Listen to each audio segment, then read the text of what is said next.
Good morning, Dr. Chen, Dr. Champlin, honored guests, ladies and gentlemen. It's my great honor for me to serve as president of Chinese Society of Hematology. I feel deeply honored to be able to lead a distinguished organization. I would like to take this great opportunity to give a brief introduction of Chinese Society of Hematology.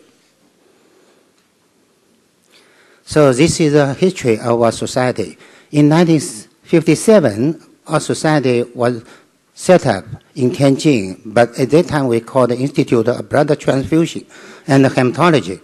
In 1964, we had the first National Congress of Hematology. Until 1980, at that time we really called the Chinese Society of Hematology.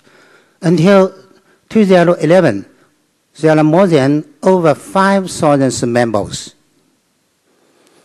So this slide shows the three presidents. Past President Dr. Yuan from the Suzhou University, President-elect Dr. Wang from Beijing People's University. In the middle, it's me from Shanghai Institute of Hematology. In our society, there are 5 academicians. You see on the top, 3 from the Shanghai Institute of Hematology, Dr. Yuan from Suzhou University, and Dr. Lu from Beijing People's University. And we also 4 vice presidents. In our society, we also have youth council.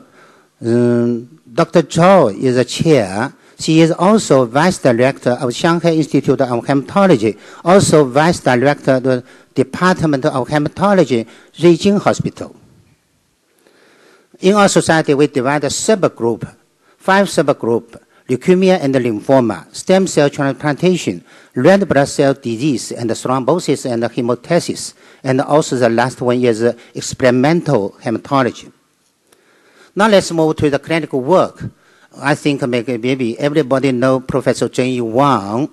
In 1986, he discovered the ATRA for APL treatment. And also, he suggested the Shanghai regime for APL treatment. So 5 years event-free survival and overall survival for all patients were 89% and 91%. Now we can say acute pulmonary leukemia becomes the most curable acute leukemia of adults. And also everybody knows Professor Saijuan Chen and Chen Zhu Chen. This couple did a lot of basic research about the APL mechanism. So they found the PNRARA gene, and also they found the ATRA have some effects on the tumor stem cell.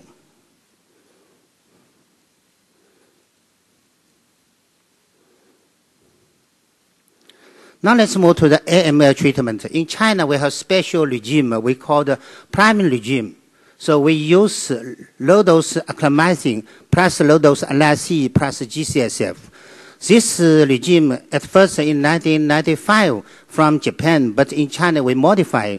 We use HAG, it means homohelitonine plus LRC plus GCF. So similar remission rate more than 60%, and the overall response rate more than 80%.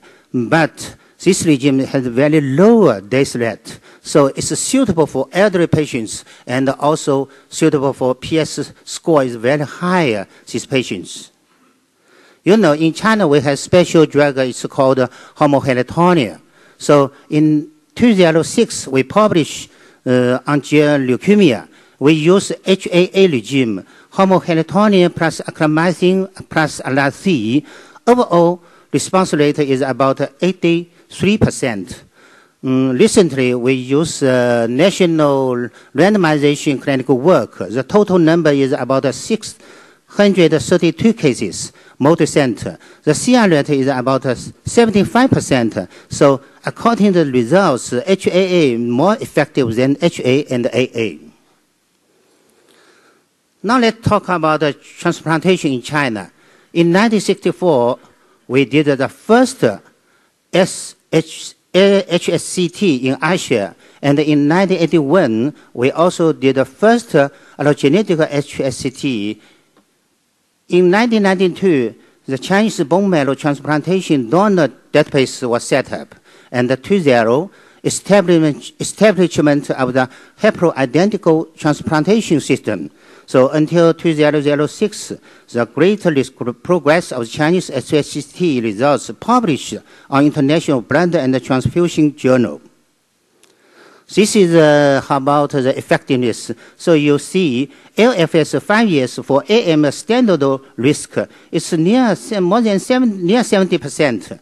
For high risk is about 50%. For ALL standard, it's also more than 50%. For high risk, it's very low, only 20%. So the results also is good. Of course, we did a lot of clinical work, for example, red blood cell disease, myeloma, lymphoma, and hemophilia. So this is about our society, very simple, very briefly. So I'm very glad to attend this meeting.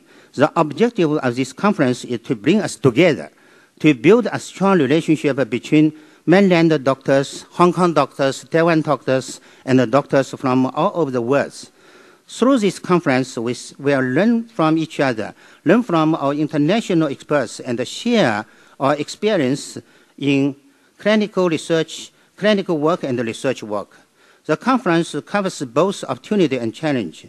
I hope this conference will bring us closer. The Chinese Society of Hematology is eager to work closely with our friends. We will host a national meeting in September in Shanghai this year, and we also have meeting, global hematological meeting in 2014. We look forward to everyone's participation. By pulling our knowledge, experience, and resource together, I think we can more effectively help our patients and improve the results of treatment. Thank you. Thank you.